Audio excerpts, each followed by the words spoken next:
Hi friends, it's Joan at 10 Pentacles Tarot, and today I'm going to review for you the Runic Tarot by Caroline Smith and John Astrop. Now this is not to be confused with the recent Runic Tarot of 2023, which is the Jack Sephiroth deck, and this is what that one looks like.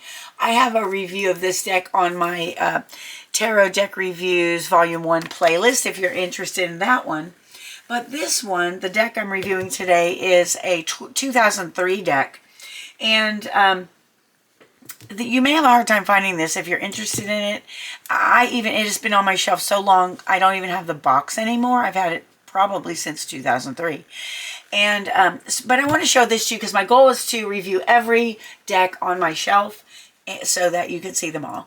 And I'm almost done. This is about the last one. There might be one or two more. But I looked this up to see if it was even still available, and I found it on Amazon for $54 and up. For $54 for the book only. And then I found the entire deck used from $39.69 all the way up to $156. And then that was on Amazon, and then on eBay they were from $40, and they were all used. So if you're interested, and you may be able to find a better deal than that too, but that's just what I found by looking briefly. So let's look at the book first. This is a soft cover glossy book, and again, it's by Caroline Smith and John Astrop, and it was published by St. Martin's Griffin of New York in 2003, and it was also published in London as well by it looks like Edison Sad Editions Limited, St. Chad's House, and at 148 King's Cross Road in London. All right, so table of contents, and this is what I want to tell you because it's kind of set up differently than many tarot decks. So first we have the major arcana, and these are the rune cards, and there are 24 of them. I'll show you those. And then the minor arcana is divided into the seasons, and we have spring equinox, Imbolc, summer solstice, Beltane, autumn equinox, Lugnasa, winter solstice, and Samhain. And then there's a section of layouts. So let's look, and we'll do a one card pull at the end so you can see how the book's written. So here's the introduction, like what are the runes, the Futhark, tracing back the runes and the tarot. And then it talks about the major arcana and the rune cards, and it tells you what each rune stands for, and it shows you a picture of it. Sadly, there are no pronunciations in this book, so please forgive me if I pronounce them incorrectly. And then it goes for each rune card, there is a picture of the card, and these are all in grayscale. And then we have the title of the card, key words, and then a verse about it, and then an explanation of the card, and meaning of the card, individuals or events represented by the card, and then in a reading what it means, and then when it's reversed in a reading what it means. All right, so that's a lot of information for each card, and there are 24 of them. Excuse me, let me get a quick drink of water. Sometimes I think I can just talk on and on and on without water, but nope, that doesn't work.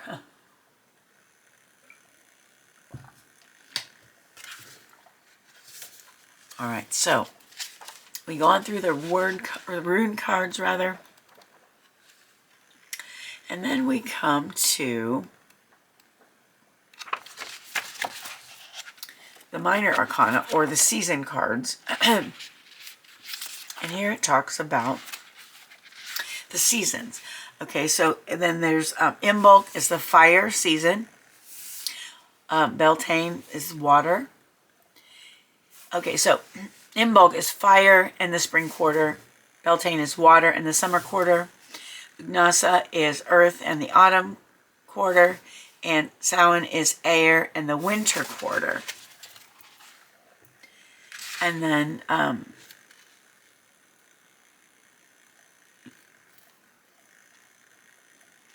and then, so it talks about those. And then spring equinox has spring equinox, there is a, like a sort of a title card or a card for the season. There's a card for that. And then for each card, there is, let me see how many cards are for each season.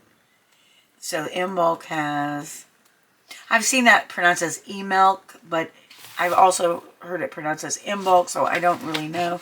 And then, okay, so there are 12 cards in each, 13 if you count the title card in each season. And then we have summer solstice, and then 12 cards for that. And each card has the title of the card, the number of the card in its particular season. And then we have the season, the keyword, element, month, which week it is in the month, and the astrological signs.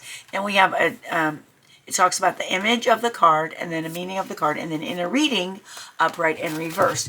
So we will, again, do a one card pull at the end so you can see how that is written, and it goes through all the seasons that way.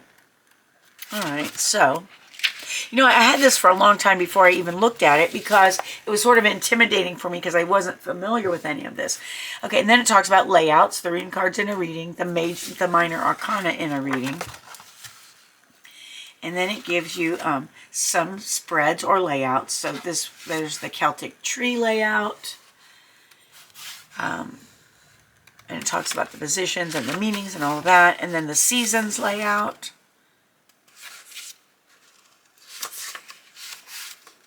The sun wheel layout.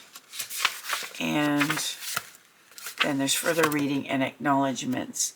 So it says on the back, a powerful blend of runic and Celtic lore that resonates with the seasons and the movement of the planets.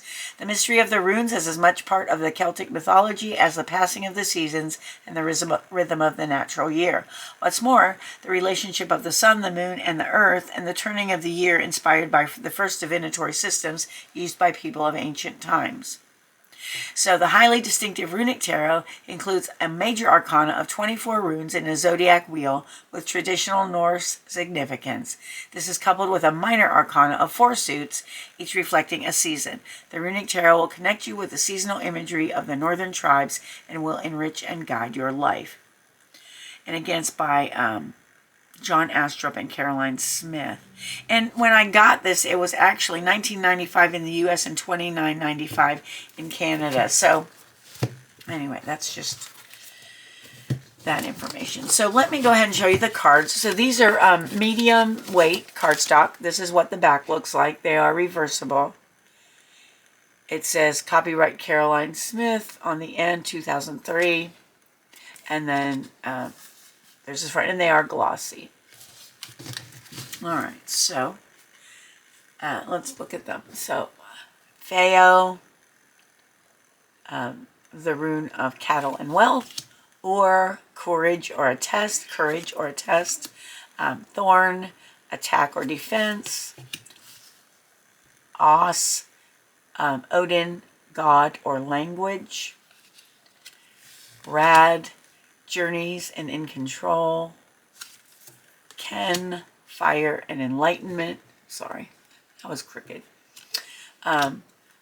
Gifu, giving and taking, balance. Win, willing something into being and joy. Hegel, destruction and transformation. And I'm sure you can see the correlation with a lot of the regular Rider-Waite-Smith tarot cards. Nid, need, feeling, and feeling the pinch. Ease, ice, frozen, stagnation. Gare, harvest, good or bad. Eo, you, endurance, death, and change. Perth, gamble, fate, fortune. Eel, protection, sedge grass. Seagull, sun, success, victory. Tear, star, redressing the balance. Burka, rebirth and awakening. A, trust, and teamwork. And I've seen these runes with different names as well. Man, Odin, Frigg, mankind. I've seen that as Menas, I believe. Okay, Lagu, water, ebb and flow, intuition. Ing, life, seed, and family.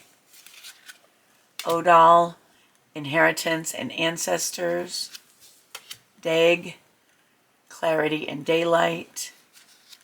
And then we start with the spring equinox. So we have the spring equinox card, and then Imbolc, number 1, spontaneity. Number 2, awakening. Number 3, insight. Number 4, childhood. Number 5, plans.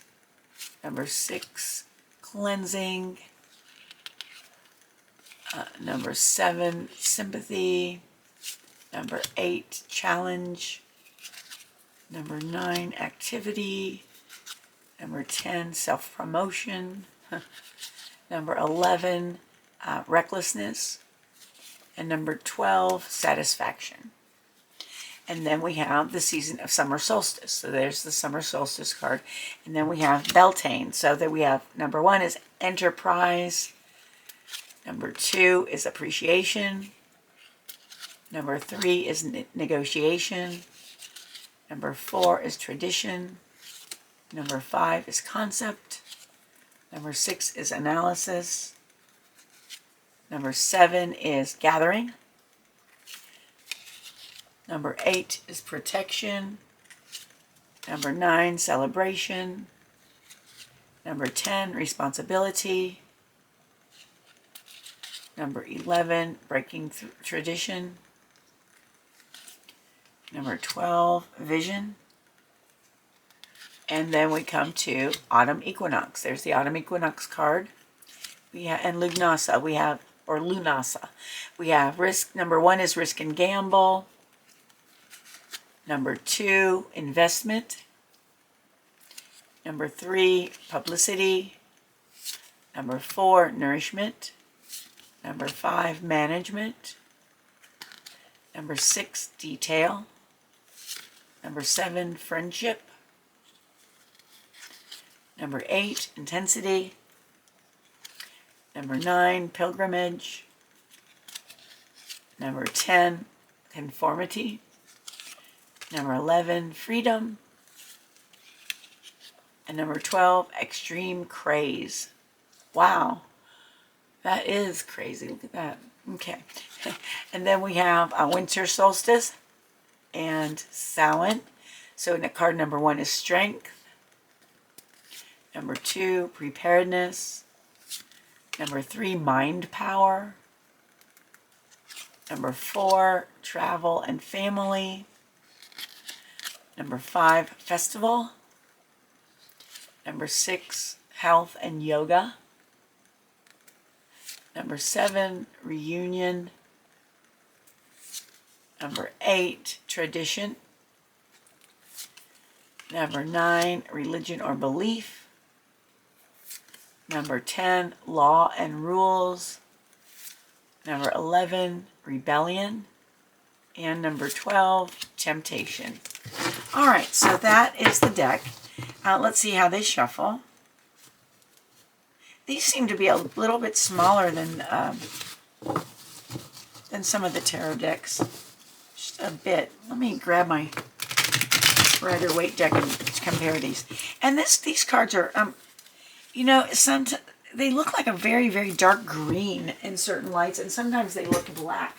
So I'm not really sure. But I'm going to grab the Radiant Rider-Waite and see how the size compares. This is my regular.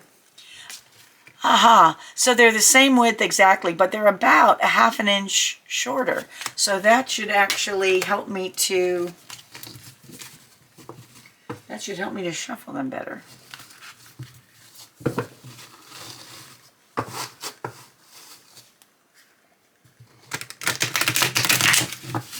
All right, they shuffle fine. They feel pretty stiff, but I don't think I've shuffled them much this way. But they shuffle fine. They don't stick together or anything like that.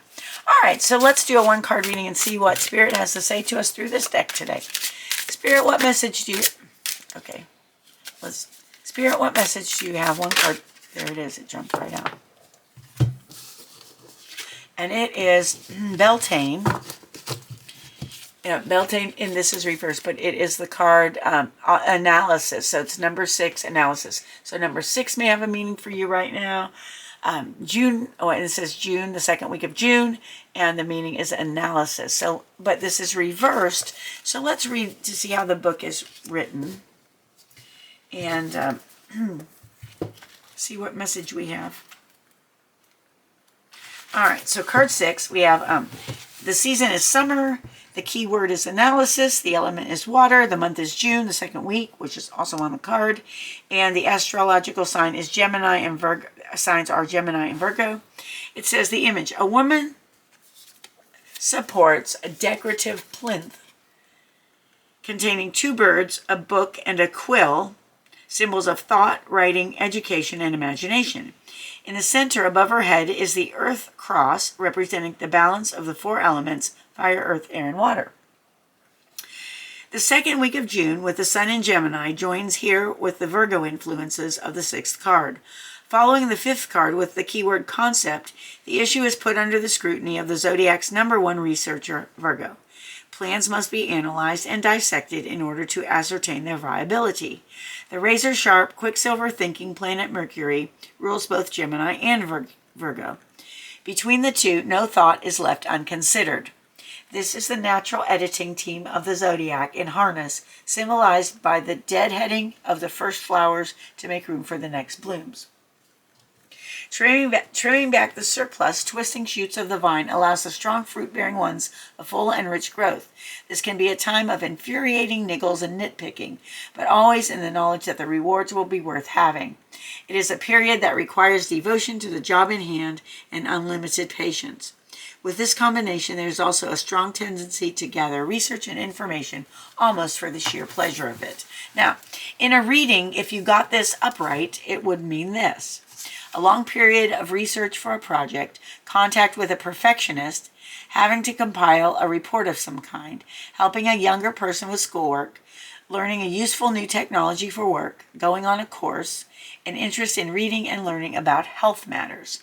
And when reversed, which is the way we got it, which was reversed, it says, so this is our message, or your message, coming under severe criticism for something you've prepared, being subjected to an unwanted examination, giving into temptation and breaking a health regime, being the subject of gossip and bad publicity, a rejection letter from a job application, and needlessly accepting second best for yourself. Okay, so let's watch out for those things. Watch out for those things. And if you know they're coming, or if you know they may be coming, then do something to turn them around. All right. Always, I feel when we get a reverse card with a not so positive meaning, it's bringing our attention to it so that we can turn it around, because you always have control of your future. All right. The cards do not make anything happen. They tell you what's likely to happen if things remain going the way they're going at the time of the reading. And if you want to change them, it's in your power to do so for the most part. All right, friends, that was my review of the Runic Tarot by Caroline Smith and John Astrop. That's a 2003 deck published by St. Martin's Griffin of New York. If you enjoyed the video, please give it a thumbs up. If you'd like to leave a comment, they are always welcome. Please consider subscribing to my channel if you have not done so. It's completely free for you, and it helps me out a whole lot. I want to thank you for being with me today. I appreciate you so much more than you'll ever know. I hope you have a wonderful morning, afternoon, or evening, whatever it is where you are. And I hope to see you soon. Thanks for watching. Bye-bye.